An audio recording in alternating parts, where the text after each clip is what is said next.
পঞ্চম দিনের দ্বিতীয় ওভারে উইকেট আদায় করে বাংলাদেশ। অধিনায়ক শান মাসুদ 14 রানে আউট। পাকিস্তান তখনও পিছিয়ে 89 রানে।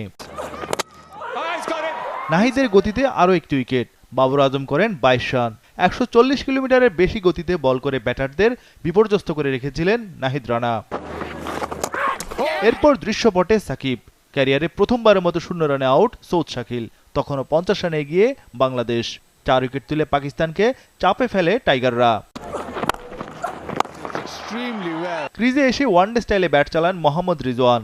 ওপেনার আব্দুল্লাহ শফিকও দারুণ সঙ্গ দিচ্ছিলেন। আবারও সাকিবের আঘাত। আব্দুল্লাহ শফিক বিদায় নেন 37 রান করে।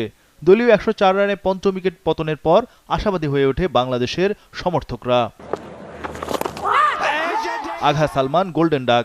105 রানে পতন পাকিস্তানের ষষ্ঠ উইকেটের। উইকেট নেন মেহেদী হাসান মিরাজ। জয়ের স্বপ্ন টাইগারদের। 6 উইকেটে 108 রান নিয়ে লাঞ্চে যায় পাকিস্তান। বাংলাদেশ তখনও এগিয়ে 9 রানে। সকালের সেশনে 26 ওভারে 85 রানে 5 উইকেট তুলেছে টাইগাররা। লাঞ্চের পর শাহিন শাহ আফ্রিদির উইকেট তুলে নেয় বাংলাদেশ। 2 রানে শাহিন শাহকে আউট করেন মিরাজ। 111 রানে সপ্তম উইকেট পতন পাকিস্তানের। নাসিম শাহ আউট 3 রানে। সাকিবের তৃতীয় উইকেট শিকার। 118 রানে পাকিস্তানের অষ্টম উইকেট পতনে জয়ের স্বপ্ন টাইগারদের। সাকিব গড়লেন বিশ্ব রেকর্ড। বাঁহাতি স্পিনার হিসেবে আন্তর্জাতিক ক্রিকেটে সবচেয়ে বেশি উইকেট শিকারী এখন টাইগার সুপারস্টার। ভেট্টুরির 705 উইকেট ছাড়িয়ে গেছেন তিনি।